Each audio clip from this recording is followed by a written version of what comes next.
Good morning, business builders, and welcome to today's Top Tip Tuesday. Jodie here. Now, I'm having a little bit of trouble with the eCam. For some reason, when I pre-schedule, it's not coming up as a pre-schedule in my center here. I did check in the Facebook group last night, and there was a post there that you could view, but this video probably isn't coming up on the post. So while I wait, we've got some eyeballs. Brilliant. Michelle Jules Powson, you have found us. Good morning. Thanks for being here. And this is great news. Suzanne, you have found me as well. So for some reason, this post won't come up where I put the other post, the pre-scheduled. So I'm just going to zip in. Oh, hang on a minute. Let me plug a microphone in. That might make things better. Why is this not working? Just plugging a mic in, folks. Okay, so do I have better sound? Can you hear me? Michelle Jules Parson, if you can let me know, that would be great. So don't you love it? You come back from holidays and you're met with technical difficulties. So I'm just having a quick look at the Business Builder private group to see what's going on. Michelle Jules Parson, if I still have you here, could you let me know if you can hear me now? All right, that looks like that's coming through. And I don't have any questions on the private post or the post that I did last night anyway. So it's all good. We'll hang here. Hopefully you can hear me. I've got a couple of people watching but no comments. So let's just jump into it. Yes, much better. Thank you. All right, so let's get stuck straight into this week's Top Tip Tuesday. So I've got a couple of things I want to share with you to set you up for success in our final quarter.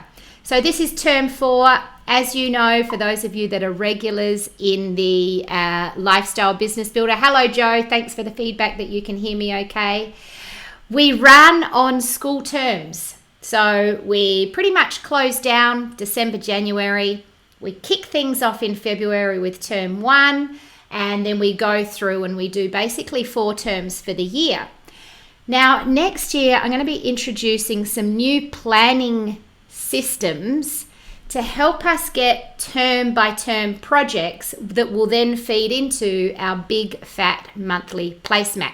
So that's what I'm going to be working on over the school holidays, a little bit of a planning system so that every term we can work on a particular project, and then you can basically jump on the coaching calls, join the master craft classes that we're having regularly in the Business Builder. As of this year, we started those, and get the support you need to pull off your projects. And I wanted to make sure that we have a framework that everyone can become very, very hyper focused in.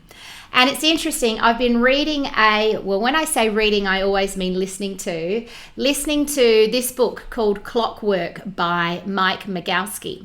And basically it's a book that talks about how to design your business to run itself. Now that's a pretty big dream for most of us. I certainly know for me, it's a massive dream. And so in his book, he talks about the key things that we need to measure on our dashboards, and he has this term ACDC. Essentially, ACDC is what we need to be looking at as metrics, and then within those metrics, we have other smaller metrics to work out how we can measure if the business is tracking well or not. Are we making profit? Are we doing things? And in fact, the ACDC metrics come from his other book, Profit First. Oh, great. And I did recommend this to Suzanne actually on our time workshop. So I'm glad that you're loving his book. There's some really good stuff to put into practice. But basically, the question you're probably all asking is, well, what does ACDC stand for?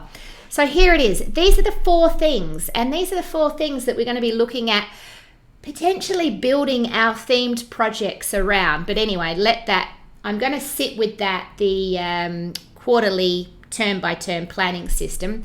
But ACD stands for attract. Firstly, how are you attracting people into your business, which is really lead generation. It's your marketing component. So have I got the right number of people opting into my lollipop? Have I got the right number of people landing on my website, following me on my social media, joining me to my webinars, showing up at my free live events, or whatever it might be that you're doing to attract people into your community and into the prospect of becoming a paying client? So we need to measure the metrics around how we are attracting new leads into our business. The second one is convert. So once we've got all these new leads coming into the business, there's going to be a number of them that we're going to want to convert, a percentage basically. X amount of people sign up for a webinar and we get this many, 30 or 40% show up. And then of the 30 to 40% that show up, we get this many pay up, as in enroll in your program or do the next step. And we want to know what those conversion metrics are. So the convert is going to depend on your attract strategy. So you might have an attract strategy where you have a freebie, you run an ad on Facebook to that freebie. We measure how many people are attracted to that, how well the ad's performing. And then that freebie might invite people to book a one-on-one strategy session with you. And then obviously the purpose of the strategy session is to add massive value, position yourself as the solution, build rapport and trust, but ultimately convert the person there into a paying client. So we want to get some metrics around our conversion, and we need a particular conversion process. So in the past, the conversion things that I've done are live events, very, very effective for conversion for my particular style. I love getting in a room and presenting and coaching and facilitating, and I get a really good conversion rate from live events. Webinars originally were way out of my comfort zone, but I managed to pull a rabbit out of a hat and do really well with webinars in converting. And then also we have our fast path sessions, which are very good conversion because the process is such a wow moment. So those are just the 3 conversion tools that I've used in the past.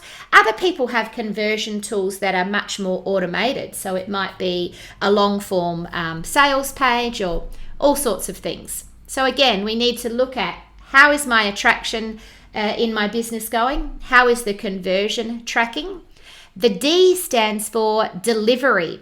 So in the delivery, it's all about your systems to roll out the program. Are people showing up? Are people confused? Are people giving positive feedback?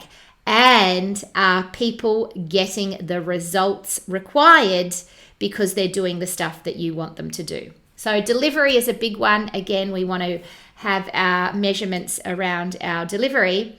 And then finally, there's the collect. And collect is all about, obviously, cash flow and getting money coming into your business. So we want to collect payments, of course, and there's lots of things that we can do to set up so that people pay on time, so that people don't avoid paying, and then you have to hire debt collectors and things like that, which is really annoying. The other thing that I would put under collect is testimonials and feedback. So we want systems to collect testimonials and feedbacks, as well as obviously the payment for the services or the programs that we're providing. So my first big tip for this morning's Top Tip Tuesday would be have a think about your business right now. What is the attraction like, and how do you measure that? Do you have specific measurements around your attraction strategies? The convert, how good is your conversion rate? The delivery, and then finally the collect. And I see Michelle Jules Parson has a comment here. I'm just going to close down some of these things so that we can, actually I'll leave the Clockwork book there, But Michelle said, had COVID not hit initially and affected my... Oh, yes, COVID. So Michelle, for those of you that are watching, in case you're watching this on YouTube, Michelle's one of our business builders. She's a funeral celebrant and end-of-life companion. Now, obviously, when the COVID isolation hit, what was one of the things that got shut down or shrunk down massively? Funerals. So Michelle's business took a massive hit for a couple of months. But here's what she's saying. Had COVID not hit initially and affected my May and some of my June last financial year, my lifestyle business would have hit over $100,000. Woohoo! Now that's massive for Michelle, because when she started the lifestyle business, I think she was around, I don't know, 50, 60,000. Michelle, I can't remember the exact numbers. I'm guessing it was around 60, maybe even 70,000. So some big growth there. But what I love about, and I was chatting to Michelle just yesterday via text actually, is the fact that compared to this time last year, her business has grown so much that she no longer qualifies for the job keeper, job seeker, whatever the business boosting grants are, because her business has grown too much. Great news is my business doesn't qualify either, so I no longer get free money, and I'm pretty stoked about that, because I'd much rather have a growing business than a government gift. We all have really been grateful for some of the money that we've been given here in Australia. We certainly are the lucky country, but I think it's much better to focus on growth of your business, because that's where the long-term sustainability and freedom comes from. So Michelle's saying it was actually mid-50s to 60K. So there you go, boom, pretty much doubled your business, which is epic. Great to work with you, Michelle. But the reason I wanted to highlight Michelle is because, yes, she's done some amazing things. If we go back to the ACDC for Michelle, what is her attraction strategy? Now, Michelle doesn't have any crazy Facebook funnels working for her right now. And I like that, because her attraction strategy is to build epic relationships with key players in her industry. So funeral homes and other really, it's just funeral homes essentially, where they send her the work, as well as other key connectors and influencers within that space, and obviously her existing clients. So the way Michelle delivers attracts more clients to her, because she is at the top of her game. In fact, I hired Michelle to do my dad's funeral, and my nana was at my dad's funeral, and the number one thing my nana said is, when I die, please have her do my service for me. And that's the kind of celebrant Michelle is.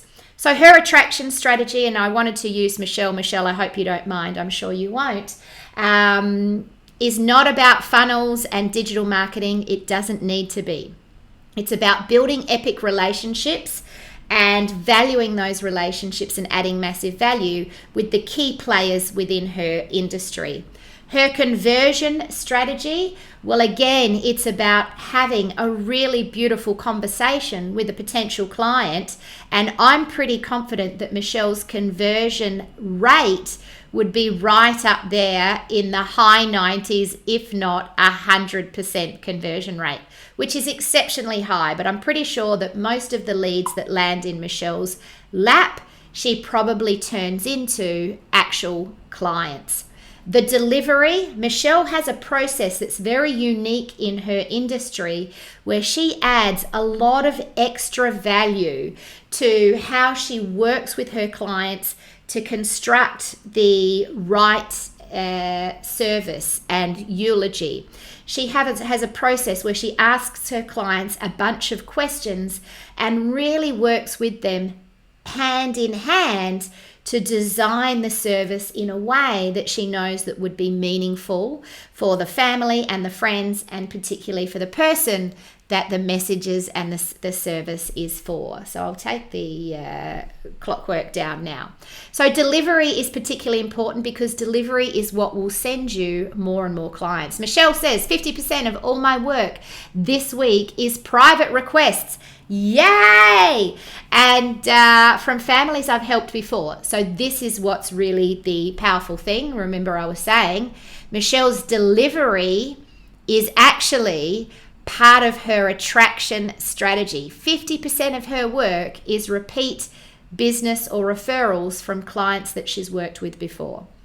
And then the collect process, Michelle has a really simple thing where she just sends people the invoice, and she's actually very diligent at following up and making sure people pay on time and that they have the invoice and that they know exactly how to pay through an EFT. She also, when she's out at trade stands and things, she has her square where she can sell her book, you know, the little EFT or FPOS machine, so people can literally tap and pay and buy her emotional wheel or her present box book. So please understand that when I talk about attract, convert, deliver, and collect, I'm not talking about technology, automation, and machines. I'm talking about systems and processes that make this stuff happen. Technology, automation, and machines are great to do that stuff for you, but they're only good if the way you do it works in the first place. One of the worst things we can do is outsource or automate a broken system. All right, so that's top tip number 1 for this week. Oh, and we've got Marty here. Morning, Jones. Cool. Attract, convert, deliver, collect. Simple but crucial. Absolutely. These are the 4 things we want to have in our dashboard. So Clockwork's a great book. Profit First is another book that Mike Mikowski has written. He also is the guy that wrote the Pumpkin Plan. So I've listened to the Pumpkin Plan. To be honest, I got about 3/4 of the way through it and I went, this is shit. But so many people have raved about it and loved it. But there was something about Mike's kind of cheesy attitude and the way he read the book that was just irking me. I'm obviously the problem, not him. So I kind of quit on that. And then when I joined Black Belt, Taki Moore says reading Profit First is mandatory for all Black Belts. Now, naughty me, I haven't read Profit First yet. I got caught up in Clockwork because the tagline of the book, Design Your Business to Run Itself, was irresistible to me because that's exactly what I want. And it's interesting listening to a book like this because everything he's talking about is just so on the money. All right, my next big top tip for this week coming into Q4 is something that I want to share with you from a lady I've been listening to called Marisa Peer. Now, this is Marisa Peer. We might just move her right over there so she's not in my way. I'm just going to fix up my hair so it doesn't look funny. So Marisa Peer, she's based in the UK, in London, I think, and she's actually one of the world's leading psychotherapists and hypnotists. And I actually really love her work. She's very wonderful in how she teaches complex things in a simple way. I really love it when people can take complex ideas and make them simple. Now, last week I was driving out to see a client and I was listening to a session by Marisa Peer. And she was talking about, and I'm going to share this story briefly with you, a client that she was asked to go and do some work with. Now, Marisa works with celebrities, very wealthy people, peak performers, politicians. She's an A-lister therapist and she's renowned in her space for helping people get results through just one session. And so she was called to go and do some work with this celebrity. And she said before she even did it, the agent or whoever booked her, the celebrities help people, rang her up and said, Marisa, before you come, we just need to check what sort of car do you drive? And she drove a Mustang and she said, I have a lovely red Mustang. And they said, okay, no, that won't do. Your client would rather you not park on the property or even out front of the property. You'll need to park around the corner and walk in. And she thought, oh, okay, well, that's interesting, because apparently this A-lister celebrity was so high up that only they would allow Ferraris and really expensive cars to be parked in or on around their property. And so she parked. Yeah, she's great, isn't she, Marty? Marty says she loves Marisa too. She parked around the corner, went in there, and of course there's this spectacularly huge mansion, and she goes, oh my goodness, I love your house, what a beautiful place, when the celebrity guy answers the door. And his first comment was, oh God, this place is driving me crazy, I can't wait to get out of here, everything is wrong about it. And she thought, oh, okay. And then she talked about, she saw all his Golden Globes over there, all his Academy Awards or whatever, all the things that he's won from being an extraordinary actor. And she said, oh, wow, yes, I loved that movie. It was fantastic. And the one that you won the award for. And straight away, again, he poo-pooed her. Oh, winning that award was the worst thing because everyone else expects you to win more. Then he started complaining about his ex-wife, who was his fourth wife. And so after a while, Marisa said to him, you know what? I know already what your problem is. I'm here to help you, obviously, but I can tell you straight now, without even having to have a therapy session with you, there's one thing that's holding you back. And he was like, oh, well, quite grumpy. And, well, what is it then? Tell me. And so she said, you don't think you're enough, do you? And it's interesting, that kind of jolted him. And so she worked through a few questions with him, and it came to the conclusion that the reason he needed to have all these fancy cars and this big house and all these beautiful wives who were models and actresses and, all this stuff, it was not only causing problems to his health, he was overweight, he was relying on drugs and alcohol, and he was not a happy person.